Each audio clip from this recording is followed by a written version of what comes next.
रायजोफोर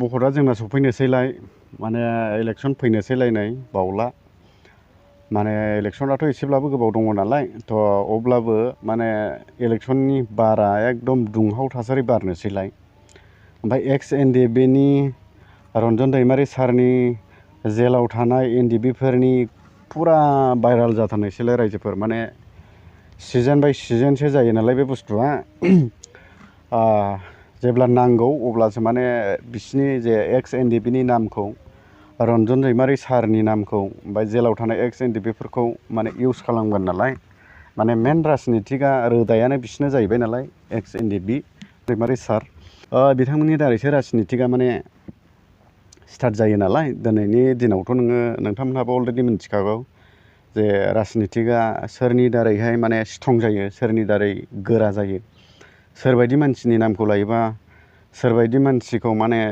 लाफायोबा राजनितिकआ स्ट्रं जायो दानि बोथोराव नोंथांमोनहाबो अलरेडि मिथिखागौ स' रायजोफोर बिनिखायनो माने नै भट फैनोसैलाय रन्जन दैमारिनि गनायनि दिनबो ओंखारनोसै एक्स एनडिएफबि फोरनि गनायनि दिन थारिखबो ओंखारनोसै लोगोसे माने जेलाव थानाय एक्स एनडिएफबि फ्राबो गसिगोन बेफोरबायदि दिन थारिख ओंखारसिगोनलाय ओमफ्राय सोरबाया रिहेबिलिटेसन मोनसिगोन ओमफ्राय सोरबाया मुंख्लं न'खरने माने हनै एक्स ग्रेसिया मोनसिगोन बेफोरबायदि नाना रखम माने रिजाल्टफ्रा बावला ओंखारथारनोसै रायजोफोर ओरैबायदि समयसा माने नैबे कयेक दिनसो 10-15 दिनसो थांब्लानो बे बुस्थुआ माने फुरा भाइराल जानोसैलाय रायजो राजा नोंथांमोन माने रन्जन दैमारि सारनिफ्रायनो राजनितिकआ नै दिनैनि बोथोराव दानि बोथोराव बड'लेण्ड हालामाव दानि बोथोरावहाय रन्जन दैमारि सारनि सिंनिफ्रायसो राजनितिकखौ बर'नो जोंनि दा सोलिबाय थानाय जे रलिं सरखार बिथांमोनहा थ' बिथांमोनहा बैबाराव बुंदोंमोन जेब्ला बिटिआर एकर्ड जायो अब्ला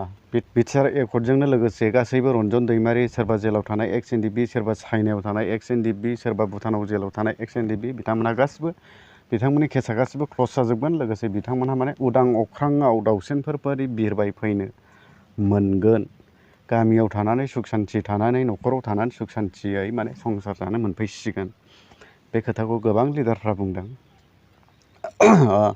बिथांमोननि बे बुंनाय बाथ्राया मामोन बेखौथ' बे गावसोरसो मिथिगौ खिन्थु दिनैनि दिनावहाय बिसिनि नामखौ लायाबानो रन्जन दैमारि सारनि नामखौ लायाबानो सोरबा प्रमद बर' सोरबा इउजि सोरबा हेन टेन सोरबा अनेक नाना रखम गोबांथार जोंनि लिडारफ्रा माने राजनितिकखौ गेलेनो हाया आरो गेलेनो रोङा आरो बिसोरो जुदि रन्जन दैमारि सारनि नामखौ लायाबानो राजनितिकआव बिसोरो खुनु पावार गैया पावारलेस रायजो राजा नोंथांमोन ओंखायनो नै जोंना दैज्लाङा बायसि माने फुरा राजनितिकनि बारा बारनोसै नालाय आं दानो एडभान्स बे खोथाखौ नोंथांमोननो शेयार खालामग्रोखाबाय नोंथांमोनहाबो नाय नोंसिनि गामियाव जुदि सोरबाफोर थांनानै माबा मोनसे कनफारेन्स बा माबा मोनसे मिटिं लायोब्लाबो नोंथांमोनहा बाव खोनागोन रन्जन दैमारि सारनि नामखौ जे बै लिडारा रन्जन दैमारि सारनि नामखौ लायागौमानि बावहाय माने बे मिटिं जोबजासेयाव बियो बे रन्जन दैमारि सारनि नामखौ अरायबो लाथारगोन नोंथांमोनहाबो नाय रायजोफोर खिन्थु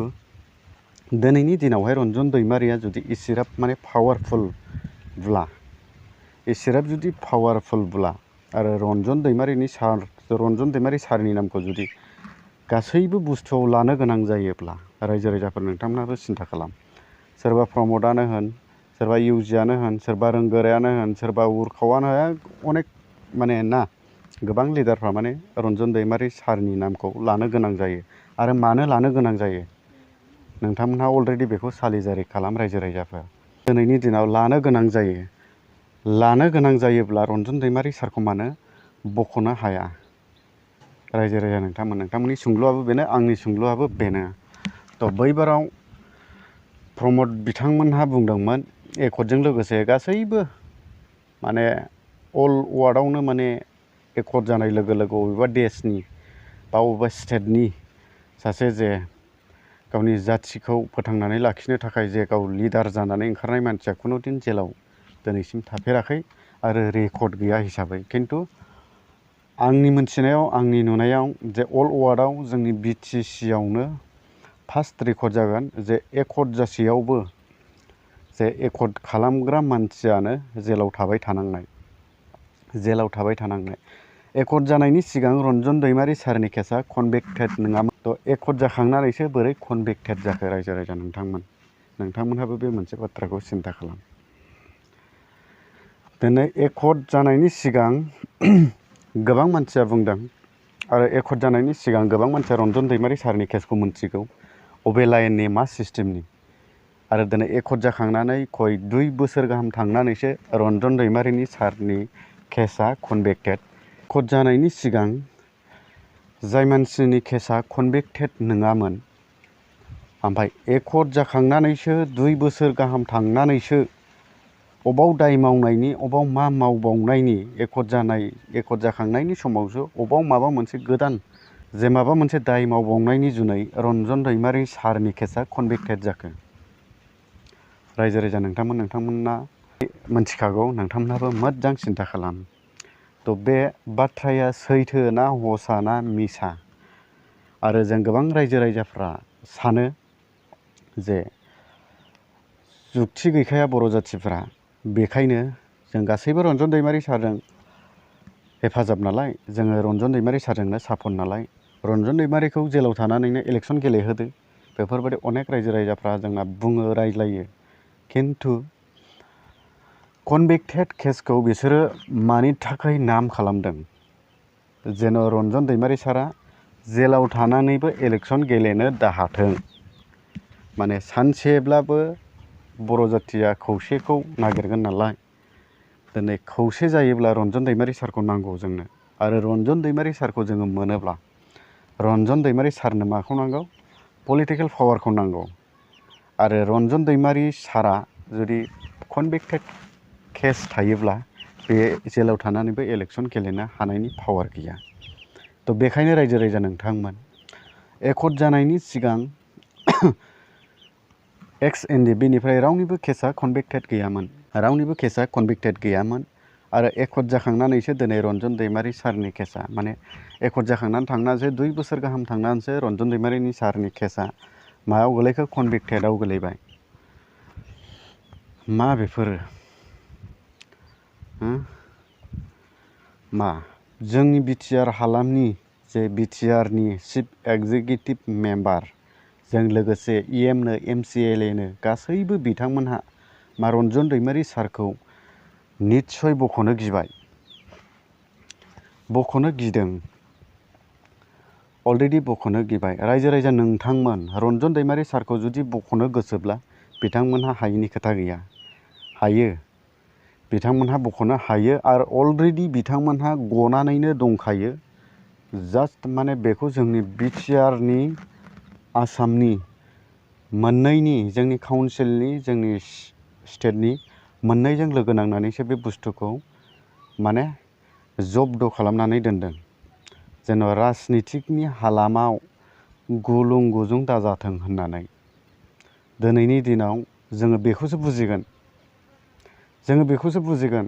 जुदि रन्जन दैमारि सारनि नामखौ अबेबा मोनसे प्रग्रामावबो लायालाबा थानो हाया बिसोरो। आरो रन्जन दैमारि सारनि नामखौ लायाबानो बिसिनि देहायाव, बिसिनि गोसोआव पावारानो फैया, पावारलेस जायो। रायजो राजा नोंथांमोनहाबो मोजां सिन्था खालाम।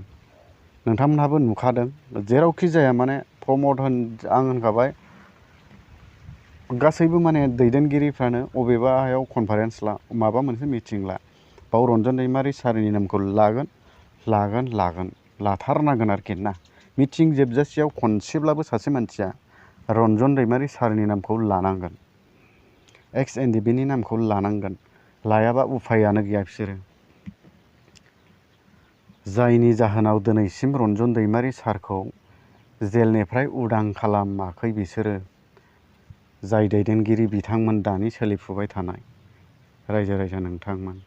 आरो दिनैनि दिनावहाय जोंनाव मोननै राजनितिक दल दं, UPPL, BPF। UPPLआथ' बख'खाया, बिसोरथ' बख'खानाय नङा। UPPLआ जुदि रन्जन दैमारि सारखौ बख'योब्ला UPPLआ बख'योब्ला प्रमदआ अबे हालोदाव थानांगोनथाय बे गावसो मिथिसिगौ। आदसा बेखौथ' बाद होदो दे, खिन्थु गोबां मानसिया BPF जों सापर्ट खालामो जे BPF सरकार फैयोब्ला रन्जन दैमारि सारखौ बख'नो हागोन होननानै। आरो हाग्रामा महिलारि बिथां सार बिथाङाबो बुंदों आंनि सरखार फैयोबा आङो रन्जन दैमारिखौ जेलनिफ्राय उदां खालामगोन। खिन्थु रायजो राजाफोर सिन्था खालामनांगौ गोनां जोङो गोबां पलिटिकेल लिडार्सफोरनि फंफ्रोमबो बाथ्राखौनो जोङो नंथारगौ होननानै जोङो खुनु बिसास खालामनानै जोङो गोसोआव लानो हाया, जों फोथायजोबनो हाया। जोङो सिन्था खालामनांगौ जायो जेरैबो। जुदि रन्जन दैमारि सारखौ गासैबो सुमैग्रु बर' रायजो राजाफोरनो नांथारगौब्ला सिन्था खालामनो गोनां। पावाराव थांनाय लोगो लोगो मा BPFआबो UPPL बादि जानाय नङाथ'। बेसो मेन बाथ्राया। UPPLआ जेरैबायदि दा गावसिनि जानायखौ, गावसिनि सियारखौ, गावसिनि थाखा फैसाखौ, गावसिनि पावारखौ जे रन्जन दैमारिया उदां जायोब्ला बे जोंनि जानाय लोंनाय पावार थाखा फैसाखौ सिख'जोबगोन। बे माने साननाय दं। बे साननाय दं। बेनि दारैनो दिनै रन्जन दैमारि सारखौ बख'वाखै। बख'योब्ला हायो, हायैनि खुनु खोथा गैया। पावाराव थानाय मानसिया हायो। हाजार आयेनाव नाय, रुलाव नाय, गोबां इन्टारनेटफ्राव सार्च खालामनानै नाय, हायैनि खुनु खोथा गैया। दिनै स्टेटआबो हायो, जोंनि काउन्सिलाबो हायो। रायजो राजा नोंथांमोन बख'योब्ला हायो।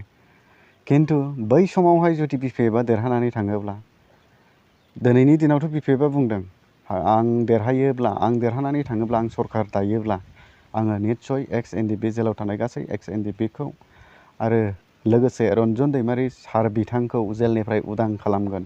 नाथाय बाथ्रायाथ' बुंदों रायजो राजा नोंथांमोन, खिन्थु सैथो जागोन ना जाया बेसो सिन्था खालामनांगौ गोनाङा।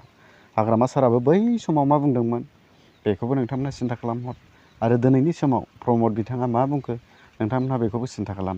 बेखायनो मोनसेल' जोंना उपाय, जुदि रन्जन दैमारि सारखौ रायजो राजा नोंथांमोननो जुदि नांथारगौब्ला, उदां अख्राङाव नोंथांमोनहा जुदि रन्जन दैमारि सारखौ उदां अख्राङाव लाबोनो लुबैदोंब्ला, नोंथांमोननि साखाथियाव दोननो लुबैदोंबा, गासै ex-NDP जेलाव थानाय बिथांमोनखौ जुदि नोंथांमोनहा लाबोनानै उदां अख्राङाव दोनफैनो जुदि हास्थायदोंब्ला, गोसो दङब्ला, नोंथारगौ गोसोजों जुदि नोंथाङा हास्थायदोंब्ला, मा खालामनांगौ रायजोफोर, नोंथाङा सिन्था खालाम। सिन्था खालामबानो नोंथाङा निस्सय लामाखौ मोनगोन जे जोङो अबे राजनितिक दलजों थांनांगौ, अबे पलिटिकेल पार्टियाव जोङो सापर्ट होनांगौ, आरो पलिटिकेल पार्टियाव सापर्ट होनांगौ ना होनाङा अब्ला नोंथांना लामा ओंखारगोन।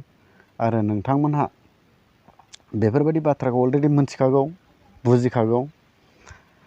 खिन्थु जों गोबांथार जोंनि बर' जाथिफ्रा, बर' रायजो राजाफ्रा सानो, जेरै जोंना एगजाम्पोल बुंनो थाङोबा अखिल गगैमोन बिथाङाबो जेलाव थानानैनो माने इलेक्सन गेलेदोंमोन बैबाराव जालुकबारि समस्तियावहाय। थ' थिग बे रोखोमनो जोंबो ज' जानानै जुक्ति जानानै रन्जन दैमारि सारखौ जेलनिफ्रायनो इलेक्सन गेलेहोनोसै नामा? खिन्थु रं रायजो राजा नोंथांमोन। जों रायजो राजाया बेबायदि सानगोन, बेबायदिखौ मावगोन होननानै अलरेडि सासे मानसिया बेखौ फाक्लासै मिथिखागौ। बेनि जुनैनो दिनैहाय रन्जन दैमारिनि केसखौहाय कनभिक्टेड खालामनानै होदों, जेन' बियो जेलाव थानानैबो इलेक्सन गेलेनो दाहाथों। मानगोनां रायजो राजा नोंथांमोन, दिनैनि दिनावहाय जोङो 500 थाखा, 1000 थाखा, 2000 थाखाजों गोजावनायनि खुनु सम गैला। बेफोरजों खुनु सम गैला। नोंगौ राजनितिकआव फैसा दं, गोबां फैसा दं, गोबां फैसा दं। खिन्थु गासैबो बर' जाथिफ्रानो, गासैबो बर' रायजो राजाफ्रानो राजनितिकनि फैसाजों गोजोननो हानायनि खुनु बोलो गैया, गोहो गैया। गासैबो सुमैग्रु बर' रायजो राजानो मानो मावनानै दांनानै जानायाव सान्थि नांगौ, थांनानै थानायाव सान्थि नांगौ। जोंनि जाथिनिफ्राय, जोंनि हारिनिफ्राय सोरबाया अलखदाव थानायखौ बर' जाथिया लुबैया, आरो सोरबाया जोंनि थाखाय, आरो सोरबाया जोंनि न'खरनि थाखाय, जोंनि रावनि थाखाय, जोंनि कालसारनि थाखाय बै जेलाव थाबाय थानायखौ, बै जेलावहाय सैबाय थानांनाय, दुखु खस्थ'यै थाबाय थानांनायखौ बर' जाथिफ्रा निस्सय लुबैया। निस्सय नोंथांमोन बर' जाथिया सोरबा जाथि बायदि नङा जे जे बर'नि बिखायाव अननाय गैया होननानै बुंनो हाया। बेखायनो आं सानो नोंथांमोनहा रन्जन दैमारि सारखौ अल बर'आनो मोनथिगौ आरो अल बर'आनो माने रन्जन दैमारि सारनि हखायै नैबे फैगोन BTC इलेक्सनावहाय माबा मोनसेब्लाबो नोंथांमोनहा टारगेट लागोन आरो माबा मोनसेब्लाबो नोंथांमोनहा लामाखौ लागोन होननानै आं सानो। रायजो राजा नोंथांमोन, दिनैहाय सोरबा 34 बोसोर नांनानै दिनै सोरबा मुंख्लं जालांबाय, सोरबाया ना सारनानै जानो गोनां जाबाय, सोरबाया गारि सालायनानै जानो गोनां जाबाय, सोरबाया खामला हाजिरा मावनानै जानो गोनां जाबाय, दिनै सोरबाया दिनैसिमावबो दासिमावबो जेलाव थानानै माने मोदै रुखु रुखु गाबबाय थानो गोनां जाबाय। रायजो राजा नोंथांमोन, बेनि दायथ'आ सोरबा प्रमदनि नङा, सोरबा देश दैदेनगिरि लिडारफोरनि नङा।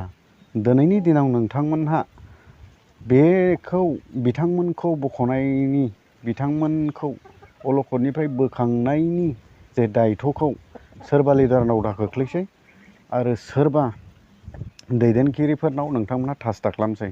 नोंथांमोनहा बेनि दायथ'खौ बयबो साफा साफा गाव गावनि आखाइ मुथियावनो लादो, बिथांमोनखौ बख'नायनि दायथ'खौ। दिनैनि दिनावहाय निस्सय नंगौ, जोंनावहाय माने काउन्सिल हिसाबै दैदेनगिरिफोर दं, नाथाय काउन्सिलावहाय फिसासा काउन्सिलखौनो माने ओरैबायदि माने जायबायदि मानसिया दिनैनि दिनावहाय मा जाखो नोंथांमोनहा नुखादों। सानसे समाव बिथाङा मा बुंदोंमोननो, गावबुराबो जाया, हालमाजिबो जाया, MLA जाया, EM जाया। बे बाथ्राखौ नोंथांमोनहा बुंखादोंमोन, नोंथांमोननि सिगाङाव बुंखादोंमोन, नोंथांमोनहा अलरेडि बेखौ बयबो खोनादों।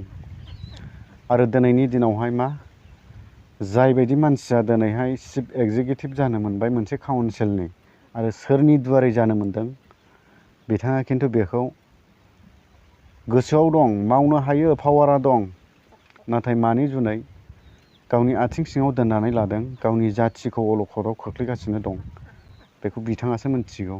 थ' बिथांखौ बोखारनांगौआ, बिथांखौ बोख्लायनानै गाफ्लेजोबनांगौआ आरो बै बिथांमोन जायनाखि जोंना बिर जोहोलावफोर जेलाव थानाय, जायनि थाखाय दिनैहाय नोंथांमोनहा जे बिटिआर एकर्डखौ नुदों, बिथांमोननि दुवारै बिथांमोनखौ बख'नांगौआ जों साफ्रोमबो रायजो राजाफोरनि आखाइ मुथियाव दायथ'आ साफा साफानाव दं।